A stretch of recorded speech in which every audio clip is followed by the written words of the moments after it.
Hello, I am your host, John Cavendish, and welcome to the Amazon Strategist Show, the show that is all strategy, no hacks, no silver bullets, and no magic pills, just real practical strategies and loud bangs to start everything off. So our guest today is the strategic partnership maestro with an amazing understanding of logistical side of running an e-commerce business. After starting out at VAT Global as partnership manager, Bryce moved to be head of partnerships role as they were acquired by Zee. So Zee is a compliance specialist, importer of record and logistics company for Amazon sellers looking to expand their business outside of their local marketplaces. It's part of a bigger group of companies and the largest VAT and compliance group in the world. Just so you know, this is the second time that we've done this introduction, as we didn't record it the first time, and it was much better the first time. So you are watching take two, which wasn't as good. So Bryce Cressy, welcome to the Amazon Strategist Show. Thanks so much, John. That was quite an entertaining introduction, I must say, and even better the second time around. Oh, thanks very much. I wish I was drinking, because it would get better and better as time went on. I think we should have a drinking version of this podcast on the second channel. I would participate in that. And it also depends where you guys are. Most of them talking to the US, so it's evening for me and morning for them. So I guess I got to start day drinking. Cool. So welcome. When we first met, you were VAT Global. Now you're Zee. What happened there? So I started the partnerships function at VAT Global, which was just building out the entire partnership ecosystem. It was probably about 5% created at the time. And just obviously going through the normal, I want to say, processes of just making relationships with different companies in the space. And it so happened that another company in this space was Zee. That was one of VAT Global's partners. And then over time, I think the partnership just became so great. And it just, the synergies were there. So it just made sense to kind of make both of those companies one. It obviously helps that we are both part of the same parent company. But as you can imagine, integrating these two companies is not the easiest thing to do. So now we've got obviously the VAT compliance elements at VAT Global coming into an already quite established and efficient import solution with Zee, and kind of making, we call it a rocket ship that is primed to take not only e-commerce sellers into different markets across the world, but into different planets at some stage in the future. I love it. And I guess when you were a little boy and you were talking to your parents and you said you wanted to be a strategic partnerships manager for a global VAT compliance company, like how was your journey from there to where you are right now? As you know, every single person when you're growing up at about 5-6 years old dreams about becoming a partnerships manager. No, it's obviously a lesser known job function.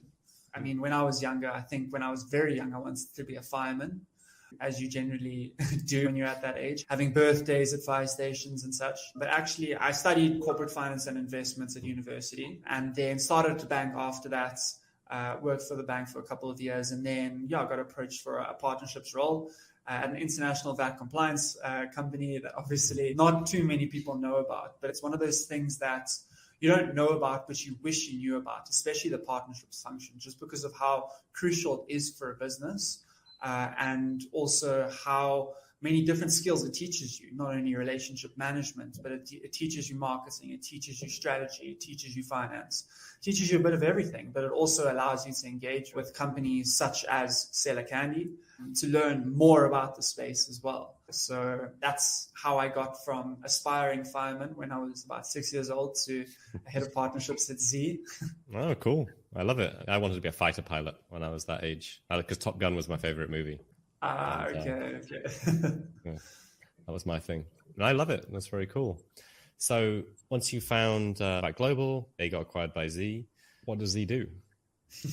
That is a great question. So Zee, we're an e-commerce import specialist that basically allows established e-commerce sellers from Amazon, Shopify, and beyond, a platform to expand into foreign markets without having to have a physical entity in that market. So we basically take the non-sexy elements of running the back end of a business, especially an e-commerce business at that, We automate it and we handle that entire function, from registering them for tax in the foreign market, remitting them monthly tax returns, getting them registered for imports through an EORI number, say in the UK or the EU, and then obviously getting their goods from their warehouse to the either the Amazon FBA center, or if they're using FBM, 3PL's warehouse. And then obviously, I think the crux maybe happens at customs, where we act as the importer of record, which basically means that we take legal responsibility at customs for the goods so that they can clear customs in an efficient manner. But we also are responsible for all the audit inquiries, as well as paying the duties and taxes on behalf of the e-commerce seller. And obviously, none of that can be done without having a compliant product, which is basically the first step in our process for global expansion, ensuring that their products are legal for sale and for imports, have the correct documentation, have gone through the correct safety procedures, and are legal to start trading in that foreign country. So all in all, after that whole long kind of spiel, it's basically allowing an e-commerce seller a turnkey solution to get their goods and start trading into a foreign country. Cool. So you may help them make sure that it actually can legally be sold. You get them to get the stuff into the country. You act as the importer of records. They don't need a local entity. Do you help them get registered for VAT? So if they have Nexus, they pay their taxes, and then you just give them loads of money. Well, I mean, we don't give them money. We basically enable them to make their own money, obviously. Okay. And the beauty about my kind of partnerships network is that, yes, these are kind of the 4 services that we provide, but using our partners, we can provide that and more, just from strategic alliances, as well as warm gloved referrals and introductions. So we can basically give, and I've tried my best to create an ecosystem that just basically allows an e-commerce seller a package that will enable them to do everything that they need to do overseas, from an advertising perspective, from a funding perspective, from a customer support perspective, and more. I love it. That's really cool. So I guess when you're selling this to potential sellers, like, who'd be a good target for you to work with? And what are the sexy numbers you use to sell them on the opportunity? So our target audience is basically any e-commerce seller that is established in their current local markets. Obviously, established is quite a subjective word. So we generally target around the $1 million per annum and higher kind of e-commerce sellers. We've seen that they are the more established, that are ready to take on the challenge that is global expansion. And the sexy numbers that we share is we basically say that you're already doing X amounts in your local markets. It'll take a bit of capital, a bit of effort on your side to get your goods into other markets. But if the audience in, say, the US is loving your product, why not give that opportunity for another market to love your product? And we leverage other tools within our kind of company to forecast how well their certain product or their product category is doing in a foreign market. That basically will allow them view into how their product might be trading and the revenue take up from that aspect in a foreign market, in a Amazon UK or Amazon Germany, for example. So we basically, I mean, it's easy. It's always easy to say that we will double your profits. You'll make 100% of what you're currently making. Sometimes more, sometimes a little bit less, but I think it's a good estimate. It's a good mark to kind of take hold of. I love it. That's really cool. And what level of market analysis do you get involved with a prospective client? Do you just give them a report saying this is what local stuff is selling for and this is the sales volumes? Or do you actually help them run their numbers and their profits and their P&L and with the additional fees? You know, because there's potentially duty, there's VAT they're going to have to remit, there's extra shipping costs. Like, what can you plug into your system? So when we say system, it's not something that they'll be plugging all their revenue numbers into to forecast their sales. I don't think we're at that level yet. It's more of using an external tool to kind of showcase exactly how their market, their product is currently trading in the Amazon markets, in whatever local market they are based in, and then comparing those numbers and that product category to a similar product category into another market with their proposed unit sales as well as the import value. So how much inventory they're actually going to be shipping to this new warehouse in a foreign location. And then it's also up to the e-commerce seller to do what they can on their end to make that work. But we basically enable them to get their goods there. And then if they carry on doing what they're doing currently to make it work in their local market, then there's no reason why they can't succeed in their foreign markets. And obviously we do handhold that whole process. So we will give them the best partners to work with in order to make sure that they have every aspect of their business sorted internationally. We work very closely with warehouses as well, so that we know exactly which warehouse, that's assuming they're not going to go the Amazon FBA route and they go the Amazon FBM. We have the correct warehouses for them so that they don't have to do additional searching. They don't have to waste time and resources on finding the correct partner because we already have one on the books. But there's a lot of things in the pipeline to formulate automated reports based on external tools that we are using to accurately forecast how they'll be trading in a certain market. So at this stage, it is very much based on our customer success and our salesperson that's dealing with the clients. But there is that view to have an automated report that shows them exactly what they'll be doing, as well as even inventory management can come into it to ensure that they know what their stock levels are at in a certain warehouse, and then they're just going to be using Zee to get their goods into that warehouse whenever their stock is forecasted to deplete over a certain period in the year. So there's a lot that's on the cards for us going forward. No, I love it. That's really cool. So, they've talked to you, they know they need to create it, they've decided the opportunity's there, they're sending the stuff across. They might use something like Seller Candy to create all their listings, potentially manage their translations, and get everything uploaded to the international marketplaces. I guess what's some horror stories? Like what happens if they don't get registered and they just send all their stuff to Europe and go, I'm just going to ship all my stuff to Germany. I hear Germany's great. Let's ship it to Germany. What happens then? Well, Germany it's a great example because we've had a lot of horror stories at Germany of people coming to us with a horror story and asking us to solve it, of stuck shipments of hundreds of thousands of dollars worth of stock having to be sent back to the warehouse of origin, as well as from the VAT side of things. It's obviously non-compliance of VAT, trying to remit your monthly VAT returns yourself, as well as doing it incorrectly and having a late submission can result in fines that are either a percentage of the VAT liability, as well as in some countries there's also a fixed fee. And then I guess the main aspect of horror story is and it's what we've seen time after time, and it's relatively simple. It's a stuck shipment.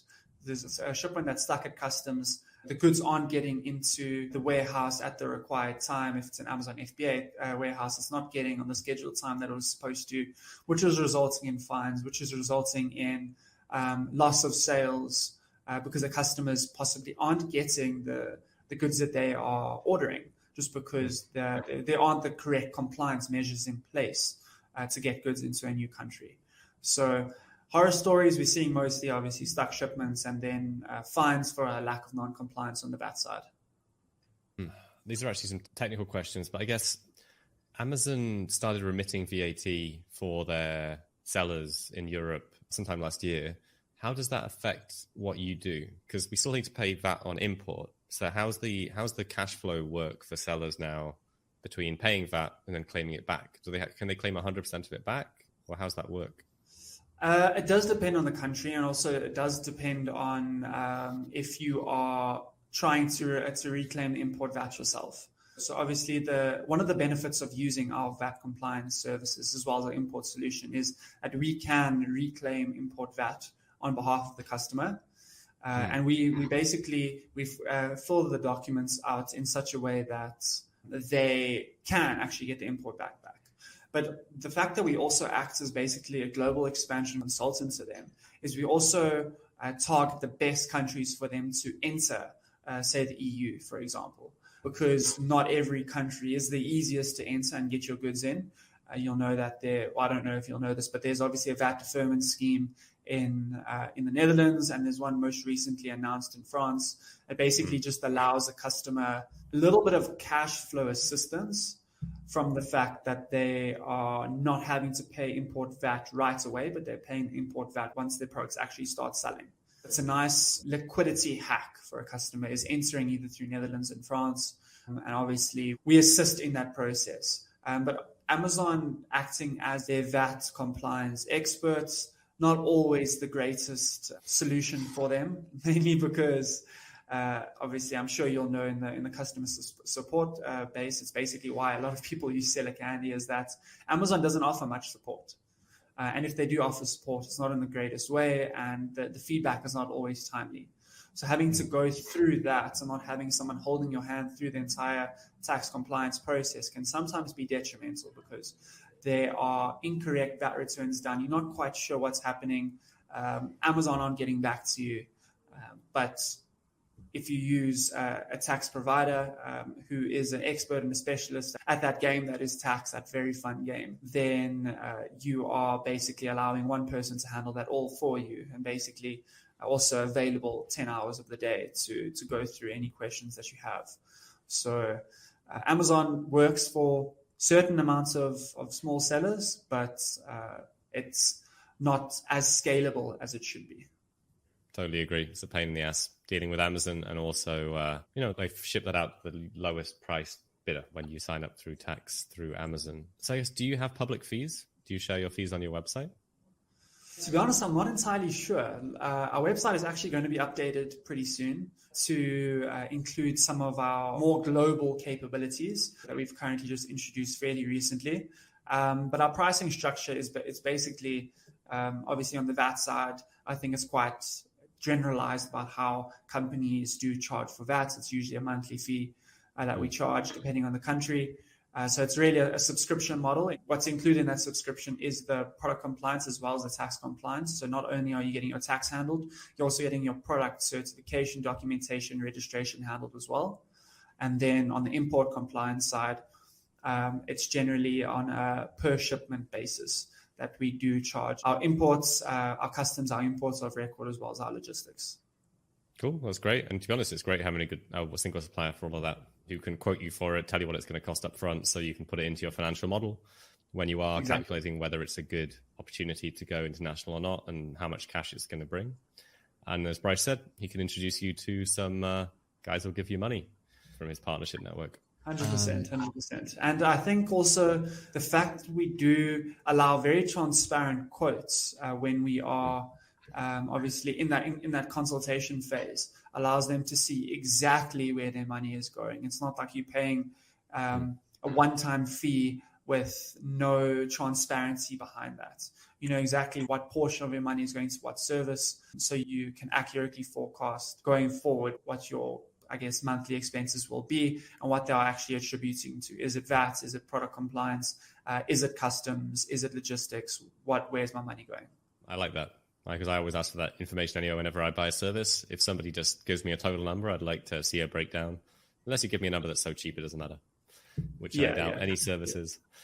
Cool. Right. So before we dive into the next part of our show, is there anything else anyone should know about Zee or expanding their business into a different market? I guess mostly US sellers coming into Europe. Yeah, I mean, but the main thing that I'd probably get into is don't try and do everything yourself. A lot of e-commerce sellers are trying to do every aspect of their business themselves, where sometimes it's best giving it to the experts to do, and allowing them to focus on more value-enhancing aspects of their business. Tax, it's not value-enhancing. Customs, not value-enhancing. Leave it, obviously, the boring, the grouch work to a company to do for you, and you can focus on the product development. You can focus on the sales tactics. You can focus on the brand messaging and those more value-enhancing aspects of the business. I mean, I go a step further than that to say that tax is something you pretty much can't do yourself. It is just about possible, but it will take you so much time. And even doing it through an agent is still a pain, because you've got to get so much stuff stamped and all that kind of stuff. Because I've done this several times with different businesses, with different providers. And yeah, also choose your, this is my advice to anyone listening, would be to choose your provider very well, do your due dil, whoever it ends up being, because it is a pain getting out of those relationships as well, because they are your representative, you're a importer of note, which is great, but also means that you ever change them. Another load of paperwork with governments. And as we all know, governments suck. They're slow, especially in Europe, where it seems like they're pushing pieces of paper literally in some of the countries around a desk, and it takes forever to get it back. And they want to stamp on it from somewhere else. Yeah, I like the UK system. You just register online, it's pretty quick, but most of the rest of Europe is a black hole unless you speak the local language and you know a lawyer who can stamp a piece of paper for you. Exactly. Hit the nail on the head there, John. I'm sorry, I've done it and I hate it. And I paid you guys like $40,000 over the years to do it for me. More, $50,000.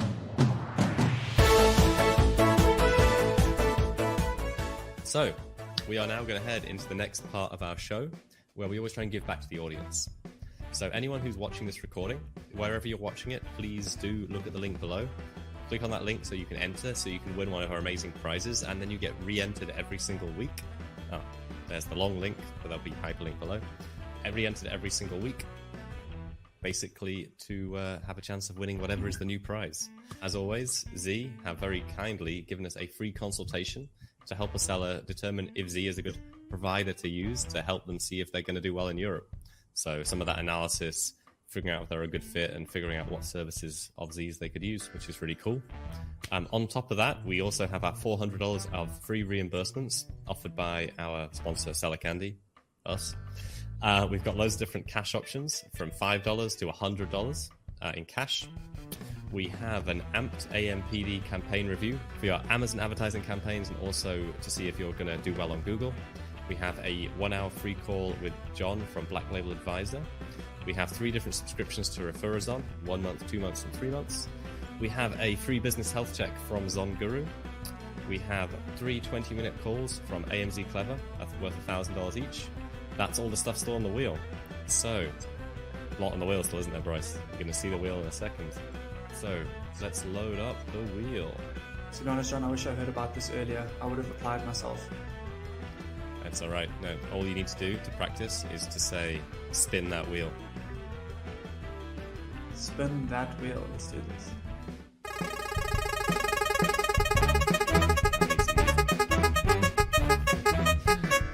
And we have a 3-month subscription to Refer Us On. Awesome. So, Refer Us On is a marketing platform to help you get micro-influencers and influencers for your Amazon products. Super cool. Check out the episode earlier this month with Tanner Rankin, CEO of Refer Us On.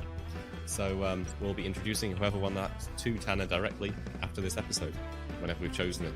So please do enter. And if you're watching this episode and it was released in the last 5 days, the winner hasn't been chosen yet. So please do enter for that competition. All right.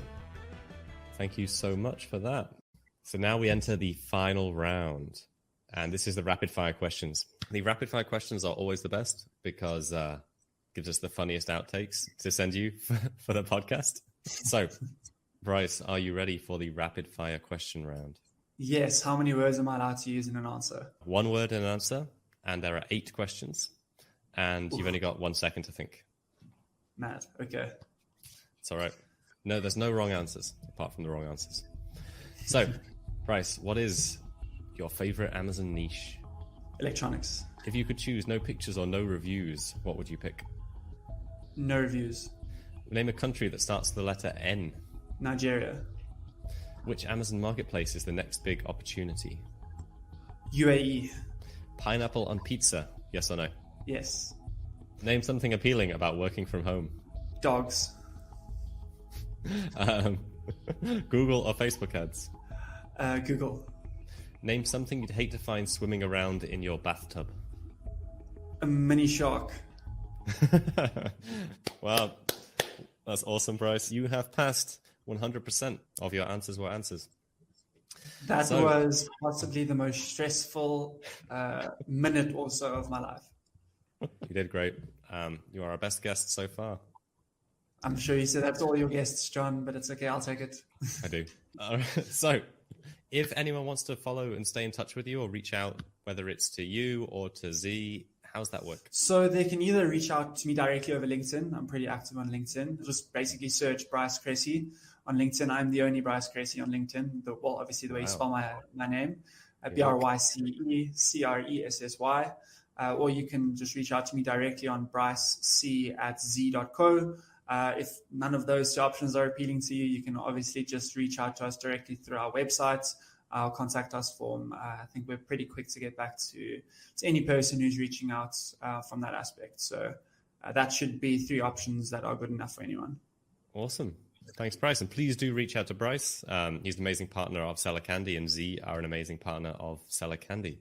If you do need any support with your Amazon business, whether that's dealing with seller support, dealing with technical issues, dealing with reimbursements, or anything else, please also check out sellercandy.com, where you can connect with our team. And also, this brings us to the end of the episode. So thank you so much, Bryce, for being on tonight's episode. And I hope that to the audience that it was beneficial to you. Thanks for listening to the Amazon Strategist Show.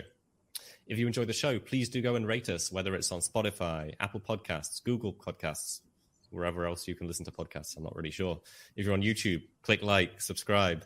And really, I'm looking forward to seeing you all our next discussion. So until then, this is John Cavendish, and thank you for being on the Amazon Strategist Show.